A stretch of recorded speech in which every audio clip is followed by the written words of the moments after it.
GD Islamic cartoon, ইসলাম, আদব শিক্ষা ও নৈতিকতায় সমৃদ্ধ।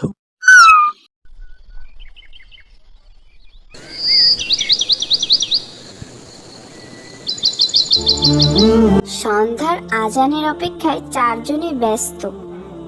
রহমান সাহেব টেবিলে খেজুর সাজাচ্ছেন। ইয়ামিন কখন আজান দিবে এই অপেক্ষায়। মজার মজার খাবার দেখে সে আর তর সইতে পারছে না। আর হুমায়রা লেবুর শরবত বানাচ্ছে। হঠাৎ বারান্দা থেকে মিউ মিউ শব্দ ভেসে এলো।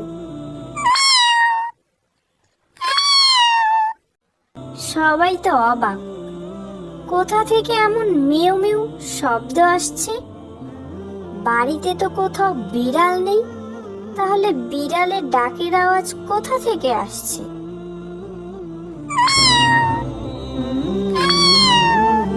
হুমায়রা বারান্দায় গিয়ে দেখলো ছোট্ট একটা দুর্বল বিড়াল, গায়ের লোম ধুলো মাখা, চোখে করুণ আকুতি। তার দেখে ভীষণ মায়া হলো। ও অবুঝ বিড়াল, তুমি নিশ্চয়ই খুব ক্ষুধার্ত। এসো, আমাদের সাথে এসে তুমিও আজ ইফতার করবে। মা, বাবা, দেখো কত সুন্দর একটি বিড়াল। এটা কোথা থেকে যেন এসেছে। ও খুবই ক্ষুধার্ত, কিন্তু দেখতে ভীষণ সুন্দর।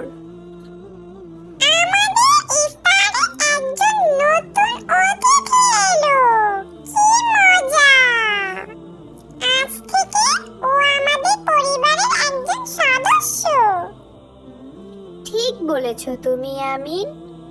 আচ্ছা, ওর নাম দেওয়া যায় কি বলো তো ইয়ামিন? আর ওর নাম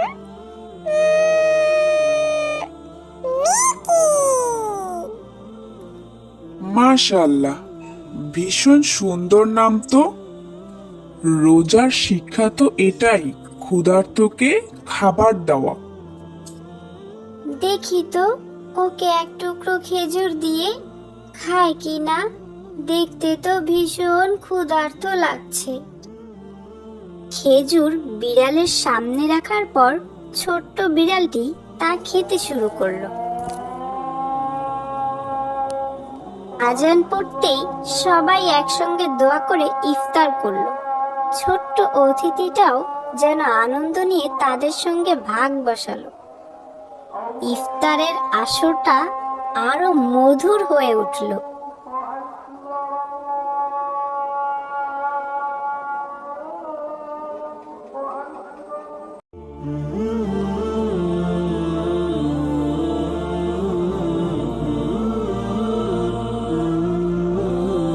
কি সুন্দর খেলনাটা!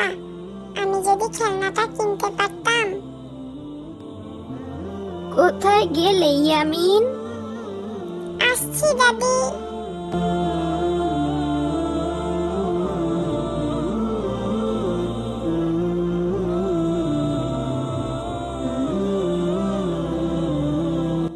হে আল্লাহ, আমরা এত গরিব কেন? আমার দাদির অনেক কষ্ট হয়। ছোটবেলায় বাবা মা মারা যাওয়ার পর থেকে দাদির কাছেই বড় হয়েছি। দাদি অনেক কষ্ট করেই আমাকে বড় করেছে। আপনি আমার দাদির কষ্ট কমিয়ে দিন, আমার দাদিকে সুস্থ রাখুন, আর আমাকেও সুস্থতা দান করুন। আমিন।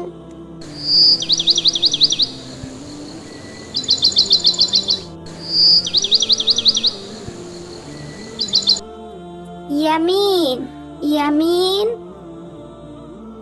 আসছি দাদি। আমি যাচ্ছি সুপারিগুলো বিক্রি করতে। ইফতারের আগে ফিরতে হবে তো। তুমি সাবধানে থেকো ইয়ামিন। ঠিক আছে দাদি, তুমি সাবধানে যেও।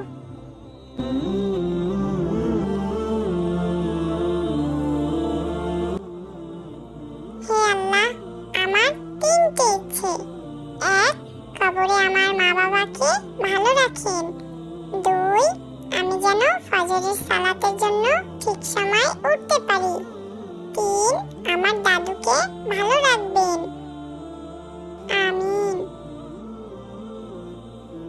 সবই তো বুঝি, কি যে করি। আমার কাছে এত টাকাও নেই যে ছোট নাতনিটার ছোট ইচ্ছেগুলো পূরণ করব। হায় আল্লাহ, তুমি আমাকে সাহায্য করো।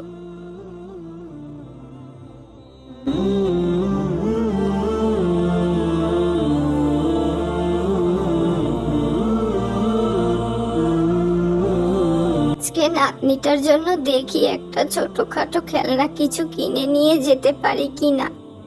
নাতনিটা অনেক খুশি হবে।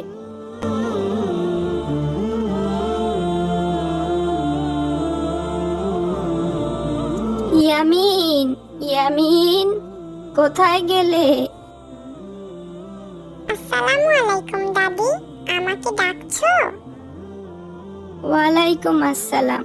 দেখো তো এই খেলনাটা তোমার পছন্দ হয়েছে কিনা? মাশাআল্লাহ, কি সুন্দর! তোমার পছন্দ হয়েছে?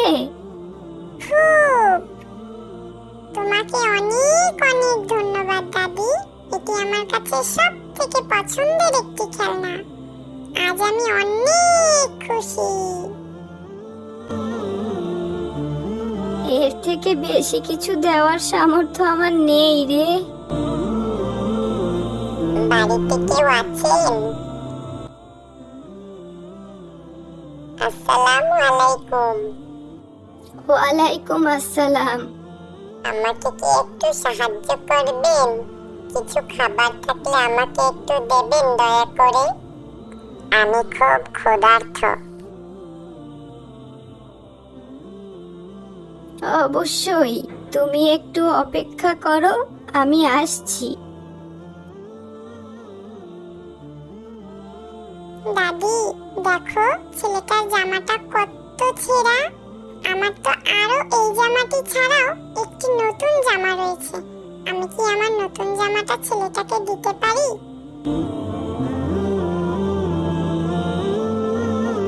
এই যে নাও, এই জামাটি আমি তোমাকে ঈদের উপহার দিলাম। নতুন বলতে আমার কাছে এই একটি জামাই ছিল। মাশাআল্লাহ, জামাটি অনেক সুন্দর। এটা তো দুনিয়ার সবচেয়ে সুন্দর জামা। তোমাকে অনেক অনেক ধন্যবাদ। আল্লাহ তোমার ভালো করুন।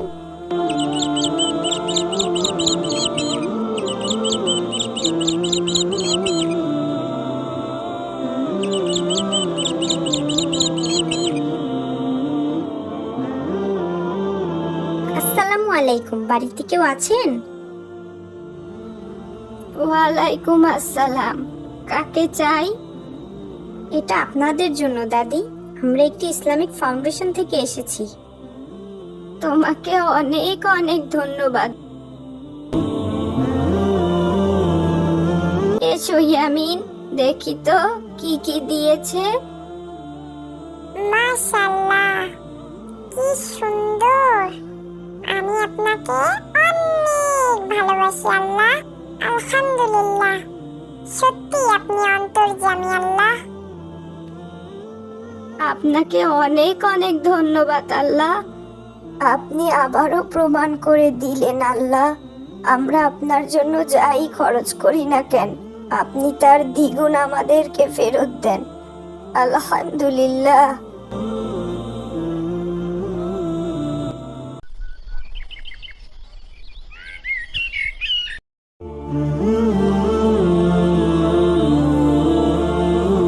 আসসালামু আলাইকুম ইয়ামিন।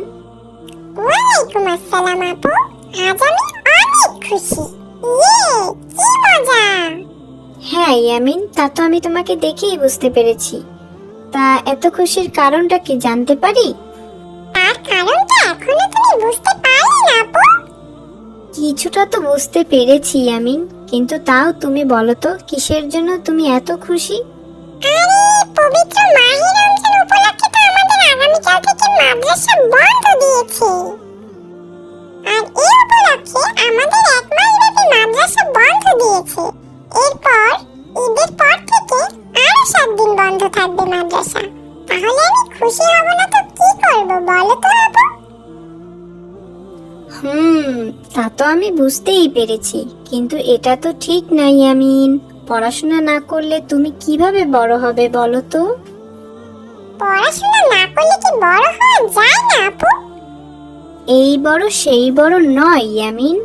বেশি বেশি বই পড়লে জ্ঞান অর্জন হবে তোমার, এবং মানুষের মতো মানুষ হতে পারবে।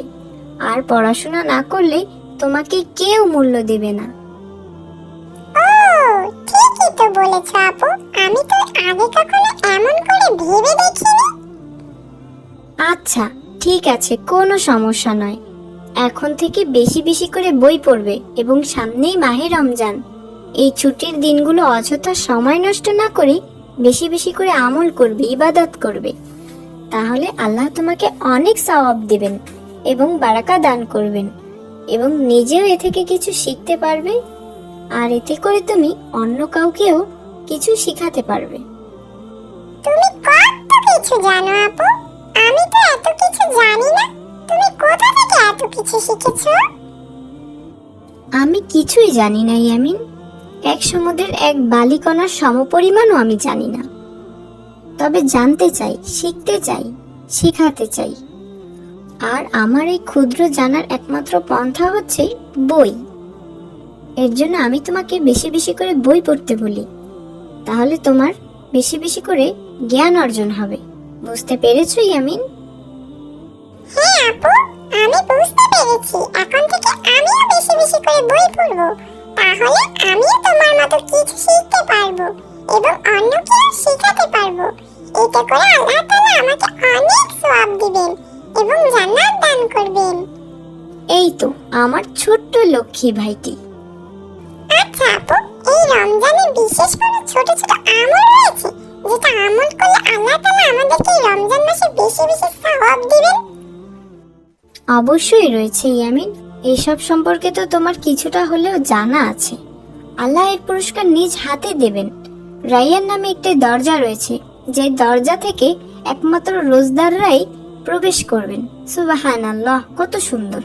একটি হাদিসে পড়েছি আমি, রমজান মাসে পবিত্র কোরআন মাজিদ অর্থ সহকারে পড়লে এবং বেশি বেশি দুরূদ পাঠ করলে, তাওবা পাঠ করলে, এবং ছোট ছোট দৈনন্দিন জীবনের আমলগুলো রয়েছে যেগুলো পাঠ করলে আল্লাহ তাআলা তার বান্দাকে কত গুণ যে সওয়াব দিবেন তা একমাত্র আল্লাহ তাআলা নিজেই জানেন। সুবহানাল্লাহ, রমজান মাস আমাদের জন্য সত্যিই একটি বরকতময় মাস। আল্লাহ তাআলা সবাইকে এই মাসে বেশি বেশি আমল করার তৌফিক দান করুন। আমিন। আমিন।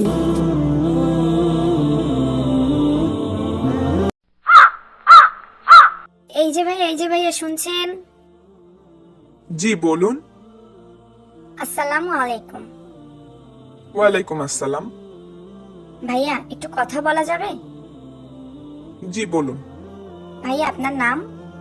আব্দুর রহমান। তো রহমান ভাই, আপনি কি রোজা রেখেছেন? জি আলহামদুলিল্লাহ, আমি রোজা রেখেছি। আপনাকে একটা চ্যালেঞ্জ দেওয়া হবে। আপনি যদি চ্যালেঞ্জটা পূরণ করতে পারেন তাহলে এই 1,00,000 টাকা আপনাকে দেওয়া হবে। আপনি কি চ্যালেঞ্জটি নিতে ইচ্ছুক? জি বলুন, কি চ্যালেঞ্জ? আমার হাতে যে পানির বোতলটি দেখছেন সেটা থেকে আপনাকে 1 ঢোক পানি খেতে হবে। ব্যাস এতটুকুই। কি বলছেন? আপনাকে তো বললামই আমি রোজা আছি, তারপরেও আবার এভাবে কি ধরনের কথা বলতে পারেন? ভাই আপনি তো শুধু 1 ঢোক পানিই খাবেন, এ আর এমন কি? এ আর এমন কি মানে? 1 ঢোক পানি খেলেই তো আমার রোজা ভেঙে যাবে। ভাইয়া 1 ঢোক পানি খেলেই 1,00,000 টাকা আপনার হয়ে যাবে। সামনেই ঈদ, মন মতো শপিং করতে পারবেন। বুঝে শুনে উত্তর দিবেন, আর পরে আপনি রোজাটা কাজা করেও নিতে পারবেন। এমন সুযোগ কিন্তু বারবার পাবেন না ভাইয়া। আরে রাখেন তো আপনার 1,00,000 টাকা। ইচ্ছা করে রোজা ভাঙলে তার কাফারা দিতে হয়। তাছাড়া রোজা রাখার আগেই যদি আমার মৃত্যু হয়, তাহলে আপনি কি আমার পাপের শাস্তি বহন করবেন? ভাইয়া এমন সুযোগ হাতছাড়া করবেন না। আপনি একজন মুসলিম হয়ে কিভাবে এসব ধরনের কথা বলতে পারেন? আমার তো সন্দেহ হচ্ছে আপনি কি আসলেই মুসলিম। ইচ্ছা করে রোজা ভাঙার শাস্তি কতখানি কঠিন তা কি আপনি জানেন না? একজন খাঁটি মুমিন কখনোই কোটি টাকার জন্য হলেও তার রোজা ভাঙে না। সরুন বোন, আমাকে যেতে দিন। আপনি শিওর আপনি চ্যালেঞ্জটি নেবেন না? অবশ্যই না। ওকে ভাইয়া।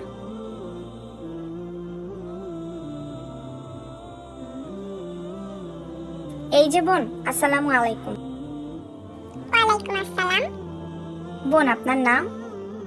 আমার নাম উম্মে হাবিবা। আপনি কি রোজা আছেন? জি অবশ্যই। বোন, আপনাকে আমরা একটি চ্যালেঞ্জ দিব। যদি আপনি চ্যালেঞ্জটিতে জিততে পারেন তবে আপনাকে আমরা 1 লক্ষ টাকা পুরস্কার হিসাবে দিব। আপনি কি চ্যালেঞ্জটি নিতে ইচ্ছুক? 1 লক্ষ টাকা? ওয়াও, আমাকে কি করতে হবে বলুন। আপনি জাস্ট এই বোতল থেকে 1 জগ পানি খাবেন, ব্যাস এতটুকুই। মাত্র 1 জগ পানি খেলে 1 লক্ষ টাকা আমার? এই টাকাগুলো আবার জাল নয় তো? জি না আপু, এই টাকাগুলো পুরোই আসল। এটা জাস্ট রোজা কেন্দ্রিক একটা চ্যালেঞ্জ রেখেছি আমরা। আর আপনি যদি এই 1 ঢোক পানি খান তবে আগামী 5 মিনিট পর এই টাকাগুলো আপনার হয়ে যাবে। সামনে ঈদ, অনেক শপিং করতে পারবেন। আপনি শিওর আমি 1 জগ পানি খেলে আপনি এই টাকাগুলো আমাকে দিয়ে দিবেন? এটা আবার প্র্যাঙ্ক নয় তো? না না, এটা কোনো প্র্যাঙ্ক নয়। আপনি জাস্ট পানি খেলেই আপনাকে টাকাগুলো দিয়ে দেওয়া হবে। ওকে, আমি রাজি। একটা রোজারই তো ব্যাপার, পরে কাজা করেও নেওয়া যাবে। জি অবশ্যই। এই যে নিন পানির বোতল। আপনার কি মাথা খারাপ নাকি? সামান্য 1 লাখ টাকার জন্য আপনি রোজা ভেঙে ফেলবেন? 1 লাখ টাকা সামান্য? সামান্য নয় তো কি? একটি রোজার কাছে পৃথিবীর সব মূল্যবান জিনিসও তুচ্ছ। তাহলে আপনি আমাকে 1 লাখ টাকা দিন তো। আপনাকে কেন টাকা দিতে যাব? তাহলে আমাকে বাধা দিচ্ছেন কেন? একজন মুমিন হিসেবে আপনাকে অন্যায় থেকে বিরত রাখা আমার কর্তব্য। আমি তো আমার রোজা ভাঙবো, তাতে আপনার সমস্যা কি? নাকি আমি 1 লক্ষ টাকা পেয়ে যাব তাতে আপনার হিংসে হচ্ছে? সরুন তো, আমাকে আমার কাজ করতে দিন। ভাইয়া থামুন। আমরা একটা ভিডিও করছিলাম যেখানে আমরা প্রকৃত মুমিন খুঁজছিলাম। এতক্ষণ যা দেখেছেন তা সবই সাজানো। ভাইয়া, আমাদের এই চ্যালেঞ্জে আপনি জিতে গেছেন, তাই আমাদের পক্ষ থেকে এই নগদ 1 লক্ষ টাকা আপনার। তার মানে রোজা ভাঙার বিষয়টি সম্পূর্ণই সাজানো ছিল? জি ভাইয়া, পুরোটাই সাজানো। এই 1 লক্ষ টাকা আপনার সততার পুরস্কার। আলহামদুলিল্লাহ।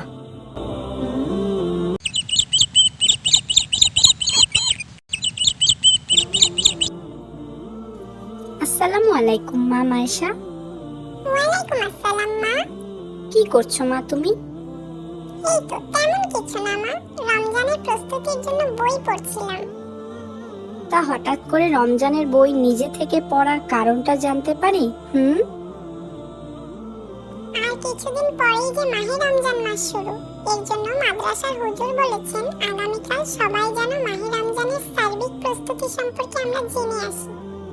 আর হুজুর বলেছেন যে সব থেকে সুন্দর করে বুঝিয়ে বলতে পারবে তাকে পুরস্কৃত করা হবে। তাই নাকি? এ তো বেশ ভালো কথা। হ্যাঁ মা, হুজুরের কাছ থেকে পুরস্কারটি আমিই নিতে চাই মা। আচ্ছা মা, তুমি কি আমায় রমজানের প্রস্তুতি সম্পর্কে বুঝিয়ে বলবে? অবশ্যই বলবো মা মায়েশা, কিন্তু আমি বলার পরেও তোমাকে বই পড়তে হবে, কারণ বই যত বেশি পড়বে ততই জ্ঞান অর্জন হবে। কেমন? ঠিক আছে মা। আচ্ছা, তুমি আগে আমার একটি প্রশ্নের উত্তর দাও তো। জি বলো মা। রমজান মাস সম্পর্কে তুমি এখন কি কি পড়েছো এবং কি কি বুঝেছো আমাকে কিছুটা বলো তো। রমজান মাস তাকওয়ার মাস, জাহান্নাম থেকে নাজাত পাওয়ার মাস। এই মাসকে রহমত, বরকত ও মাগফিরাত 3 ভাগে ভাগ করা হয়েছে। এই মাসে জাহান্নামের দরজা বন্ধ থাকে আর জান্নাতের দরজা খুলে দেওয়া হয়। এই মাসে শয়তানকে বেঁধে রাখা হয়, তাই ইবাদত ও ক্ষমা পাওয়ার এটাই সর্বশ্রেষ্ঠ সময়। মাশাআল্লাহ, অনেক সুন্দর বলেছো মা। রমজান সিয়াম সাধনার মাস। আচ্ছা মা মায়েশা, তুমি কি জানো রমজান মাসের ফরজ কয়টি? জানি না মা। আচ্ছা ঠিক আছে মা, আমি বলছি। রমজান মাসের ফরজ মাত্র একটি। আল্লাহ তাআলা কুরআনে কারিমে সূরা বাকারার 183 নম্বর আয়াতে বলেছেন, হে মুমিনগণ, তোমাদের উপর রোজা ফরজ করা হয়েছে যেভাবে ফরজ করা হয়েছিল তোমাদের পূর্ববর্তীদের উপর, যাতে তোমরা তাকওয়া অবলম্বন করো। আমাদের আগেও কি রোজা ফরজ ছিল? রোজা একটি বিশেষ ইবাদত। আচ্ছা মা, রোজা কি সবার উপর ফরজ? অবশ্যই সকল প্রাপ্তবয়স্কদের উপর রোজা ফরজ, যারা শারীরিক ও মানসিকভাবে সুস্থ। তাহলে মা, ছোটদের উপর কি রোজা ফরজ না? ফরজ নয়, কিন্তু ছোট থেকে রোজা রাখা ভালো, কারণ এতে বড় হয়ে রোজা রাখতে কষ্ট হবে না। বড়দের উচিত ছোটদের রোজা রাখার ব্যাপারে উৎসাহিত করা। আর যদি কেউ অসুস্থ থাকে তাহলে তাকেও কি রোজা রাখতে হবে? অসুস্থতার ব্যাপারেও মাসালা আছে। যদি কেউ খুব অসুস্থ থাকে তবে তার জন্য রোজা না রাখলেও গুনাহ হবে না, কিন্তু সুস্থ হওয়ার পর তাকে অবশ্যই ওই রোজার কাজা আদায় করে নিতে হবে। আর যদি কাজা আদায় করতেও অপারগ হয় তবে রোজার পরিবর্তে টাকা ফিদিয়া দিতে হবে। মা, ফিদিয়া কি? ফিদিয়া হলো শরিয়াহ মোতাবেক কেউ রোজা রাখতে না পারলে তার পরিবর্তে রোজার জন্য একটি ফিতরা, এর সমপরিমাণ খাদ্য বা মূল্য একজন গরিবকে দান করা। আচ্ছা, তার মানে শারীরিক অসুস্থতার জন্য রোজা রাখতে না পারলে প্রতি রোজার জন্য এক ফিতরার সমান খাদ্য বা মূল্য গরিবকে দান করতে হবে। একদম তাই, তবে ভালো হবে নিজেই নিজের কাজা রোজা আদায় করে নেওয়া। তাহলে তো আমাদের অবশ্যই রোজা নিজ দেওয়া উচিত না। অবশ্যই না, অন্য সব ইবাদত করি আমরা নিজেদের ভালোর জন্য, কিন্তু রোজাই একমাত্র ইবাদত যা করা হয় একমাত্র আল্লাহ তাআলার সন্তুষ্টির জন্য।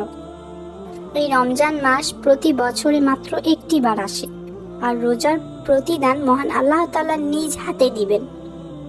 সুবহানাল্লাহ।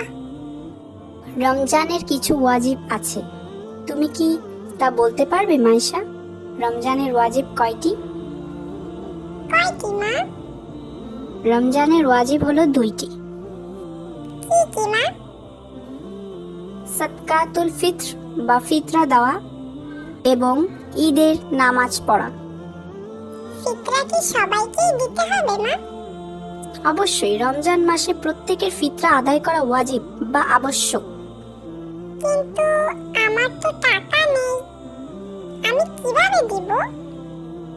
ঈদের দিন সকালে যে ব্যক্তি নিসাব পরিমাণ সম্পত্তির মালিক, সে তার নিজের ও তার পরিবারের সকল সদস্যের ফিতরা আদায় করবে।